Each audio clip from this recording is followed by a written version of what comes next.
আমরা এই যে আমাদের গ্রামে একটা প্রবাদ আছে, কেউ একটু বেশি দানশীল হলে তাকে ডাকে দাতা হাতেম তাই। তো এত বেশি দানশীল ছিল এবং আরবের মধ্যে তার দানশীলতার জন্য সে খুবই প্রসিদ্ধ ছিল। আরবের লোকেরা মুখে মুখে যুগ পরম্পরায় তার কথা প্রচলিত ছিল। কিন্তু তার ছেলে আদি রাদিয়াল্লাহু আনহু, তিনি পরবর্তীতে ইসলাম কবুল করেছেন। তো তিনি যখন রাসূলুল্লাহ সাল্লাল্লাহু আলাইহি ওয়াসাল্লামের সাথে কথা বলতেছেন যে আমার বাবা তো এই করছেন, তিনি কি আমাদের দিন কি পাবেন, রাসূলুল্লাহ সাল্লাল্লাহু আলাইহি ওয়াসাল্লাম বলছেন কিছুই পাবেন না।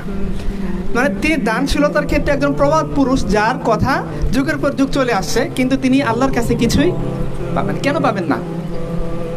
ঈমান না থাকার কারণে। তার মানে আমাদের জীবনের মধ্যে সবচেয়ে দামি জিনিস কোনটা? ঈমান, যেটাকে আমরা বলতে পারি হিদায়াত। হিদায়াত নসিব হলে একজন মানুষ ঈমানের উপর টিকে থাকতে পারে বা ঈমান কবুল করতে পারে। অসুস্থতা, রাসূলুল্লাহ সাল্লাল্লাহু আলাইহি ওয়াসাল্লাম বলছেন, আপনারা জানেন যে মুমিনের কোনো লস প্রজেক্ট নাই। জানেন আপনারা এই হাদিসটা জানেন? সহিহ মুসলিম হাদিসে রাসূলুল্লাহ সাল্লাল্লাহু আলাইহি ওয়াসাল্লাম কি বলছেন যে মুমিনের কোনো লস প্রজেক্ট নাই। ধরেন মুমিন অসুস্থতার মধ্যে আছে, অসুস্থতায় অবস্থায় থাকলে মুমিনের জন্য কি হয়? খুব গুনাহ হয় নাকি? যতক্ষণ সে অসুস্থ অবস্থায় আছে ততক্ষণ সে আল্লাহর কাছে রিওয়ার্ড পাইতে থাকে। কোনটা? পুরস্কার পাইতে থাকে। ইভেন সহিহ বুখারী হাদিসের মধ্যে আসছে যে যদি তার শরীরে একটা কাঁটাও বিদ্ধ হয়, এর বিনিময়ে সে সওয়াব পায় না? সওয়াব পায়। এবং আরেকটা হাদিসের মধ্যে আসছে যে অসুস্থ ব্যক্তির দোয়া ফেরেশতাদের দোয়ার মতো কবুল হয়।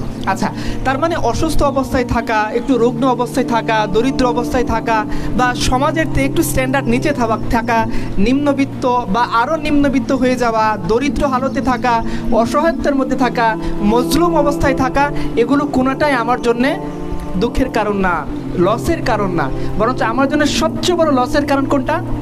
ঈমান না থাকা, হিদায়াত না থাকা। আমাদের একজন আম্মাজানকে সাহাবীরা জিজ্ঞাসা করছেন যে রাসূলুল্লাহ সাল্লাল্লাহু আলাইহি ওয়াসাল্লাম কোন দোয়াটা তিনি বেশি বেশি পড়তেন, বলেন তো কোন দোয়াটার কথা তিনি বলছেন? কে পারবেন?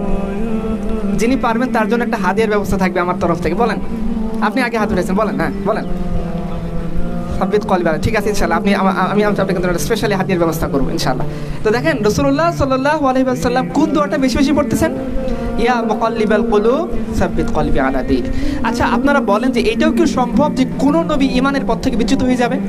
এটা সম্ভব না। কারণ নবীদেরকে আল্লাহ তাআলা চুজ করছেন, নবীরা হচ্ছেন চোজেন পারসন। তারা যে ঈমান কবুল করবেন, ঈমান থেকে বিচ্যুত হবেন না, এটা আল্লাহ কর্তৃক নির্ধারিত। এটা কখনোই সম্ভব না।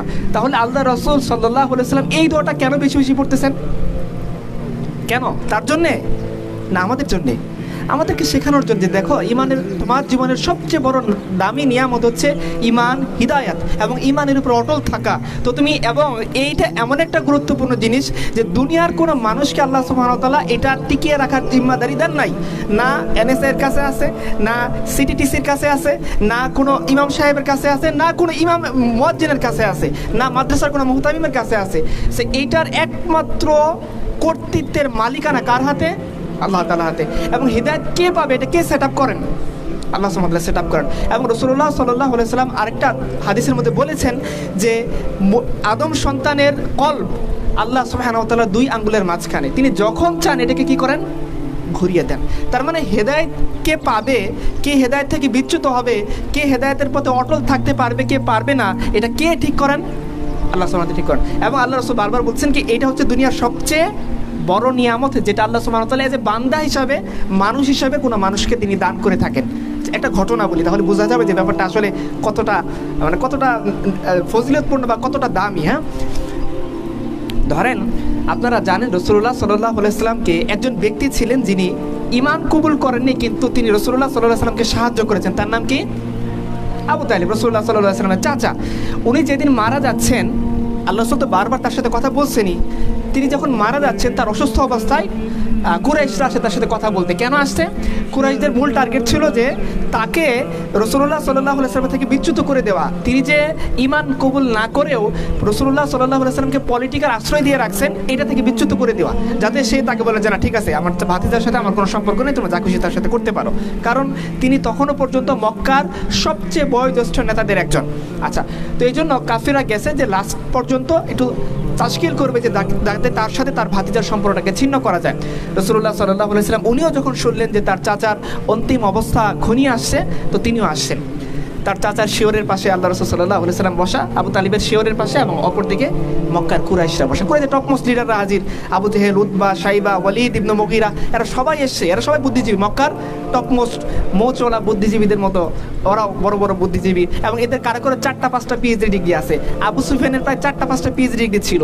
তার মধ্যে একটা পিএইচডি ছিল এরকম যে সে উটের বিষটা থেকে বলে দিতে পারতো এই উট কোন অঞ্চল থেকে আসছে।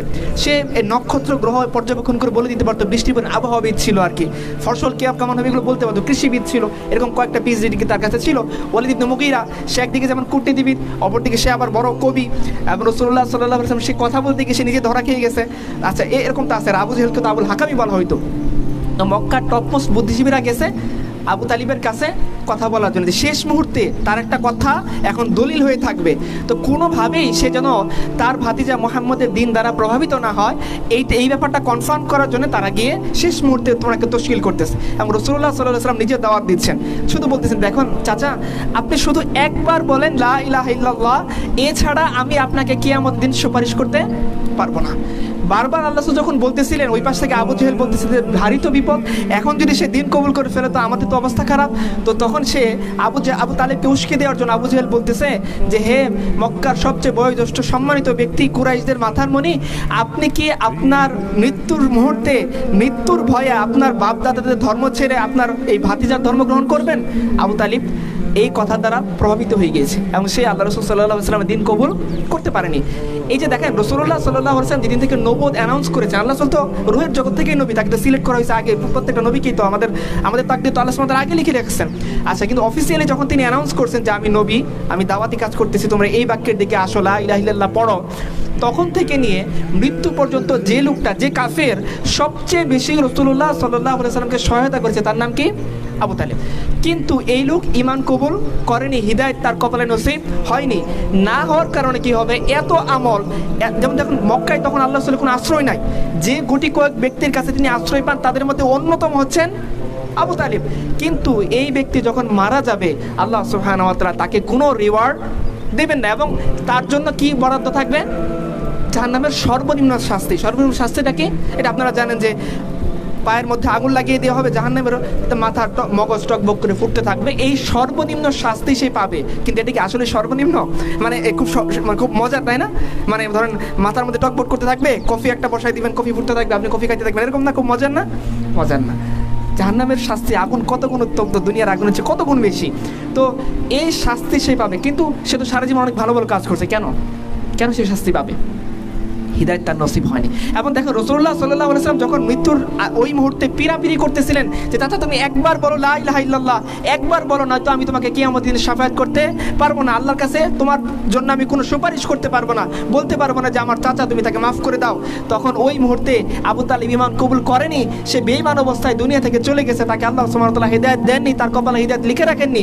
কিন্তু আবু তালিব এত পরিশ্রম, এত কষ্ট, তিনি আবু তালিব কে ছিলেন জানেন? যে শিয়াবে আবু তালিবের মধ্যে পুরো বনি হাশেম গোত্র প্রায় 3 বছর রাসূলুল্লাহ সাল্লাল্লাহু আলাইহি ওয়াসাল্লামের জন্য আয়না ঘুরেছিল। তাদেরকে খেতে দেওয়া হয়নি, পড়তে দেওয়া হয়নি, তাদের সাথে সামাজিক লেনদেন সমস্ত কিছু ছিন্ন করে ফেলা হয়েছিল। ওই মুহূর্তে আবু তালেব ছিল রাসূলুল্লাহ সাল্লাল্লাহু আলাইহি ওয়াসাল্লামের পক্ষের শক্তি, কিন্তু তারপরেও তিনি হিদায়াত পাননি। যখন আল্লাহ সাল্লাল্লাহু আলাইহি ওয়াসাল্লাম বারবার তশকিল করতেছেন, চাচা তুমি একবার লা ইলাহা ইল্লাল্লাহ পড়ো, তখন আল্লাহ সুবহানাহু ওয়া তাআলার পক্ষ থেকে আয়াত নাজিল করে তার নবীকে সাবধান করা হইতেছে যে হে নবী, তুমি যাকে চাও তাকে হিদায়াত দিতে পারবা না, তুমি যাকে ভালোবাসো তার কপালে হিদায়াত নসিব হবে না। হিদায়াতের মালিকানা একমাত্র আল্লাহ সুবহানাহু ওয়া তাআলার হাতে। তিনি যাকে চান তাকে হিদায়াত দান করেন, তিনি যাকে চান তাকে গোমরাহ করে দেন, তিনি যাকে চান দিনের উপর অটল রাখেন, তিনি যাকে চান দিন থেকে বের করে দেন।